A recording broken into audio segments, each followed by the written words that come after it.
आज दिन गुरुवार दिनांक 8 सितंबर 2022 और आज के हमारे संदेश का शीर्षक है परमेश्वर हमें वचन के द्वारा मार्गदर्शित करता है। हालेलुया।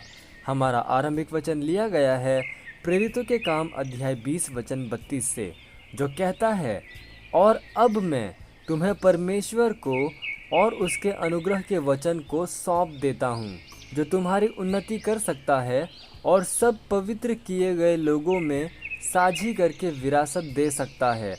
Hallelujah, praise Lord.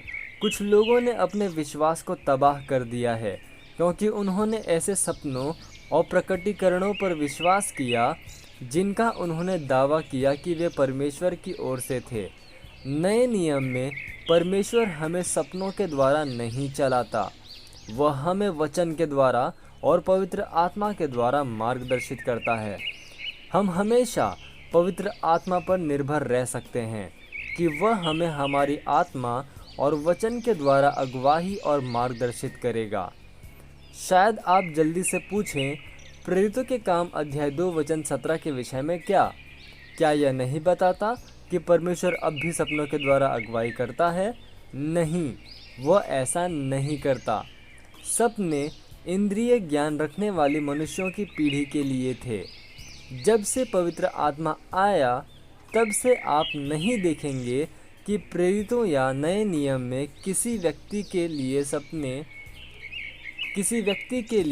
सपने में सेवकाई की गई, परंतु पवित्र आत्मा दर्शनों और दूसरे प्रकटीकरणों के द्वारा अगुवाही करता है, जैसे कि भविष्यवाणी, आंतरिक गवाही और आत्मा के दूसरे उपहार।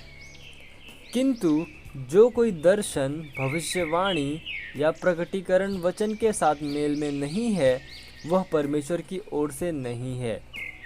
यह एक व्यक्ति की कहानी याद दिलाता है जो कि सालों से एक मसीही था और उसने एक दर्शन देखा जहाँ पर चप्पल और सफ़ेद वस्त्र पहने हुए और बादल से घिरा हुआ कोई व्यक्ति कमरे में आया। उसने याद किया कि जैसे ही उसने चेहरा देखने के लिए पैरों से ऊपर की ओर नज़र उठाई, अचानक उस स्वरूप ने कहा, मैं तुम्हें चंगा नहीं करना चाहता, और वह गायब हो गया। तुरंत उसने विश्वास किया कि यह यीशु था, क्योंकि उसने कहा कि उसने परमेश्वर की उपस्थिति को महसूस किया था। तब से उसने विश्वास किया कि यह परमेश्वर की इच्छा नहीं थी कि वह चंगा हो। उसने ऐसा क्यों सोचा कि यह यीशु था जो उसके सामने प्रकट हुआ था? क्योंकि वह व्यक्ति सफ़ेद चोगा पहने था? क्योंकि वह व्यक्ति एक बादल से घिरा हुआ था? ये पर्याप्त कारण नहीं है यह अनुमान लगाने के लिए कि यह यीशु था। यदि एक दर्शन में आपने एक आवाज़ सुनी जो आपको ऐसा कुछ बताती है जो कि पवित्र शास्त्र से मेल नहीं खाती, तो यह संदेह युक्त है। सवाल यह पूछना है कि क्या परमेश्वर चाहता है कि लोग स्वस्थ रहें? निश्चित रूप से।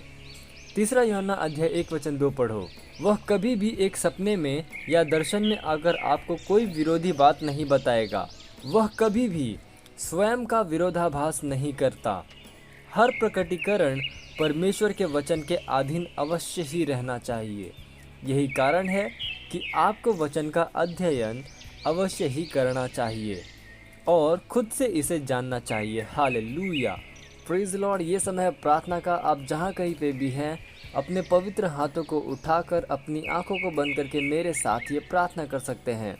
बोलिए, प्यारे पिता, आपके वचन की अनगिनत आशीष और पवित्र आत्मा के लिए आपका धन्यवाद, जो कि हमेशा मुझे आपकी सिद्ध इच्छा में मार्गदर्शित करता है।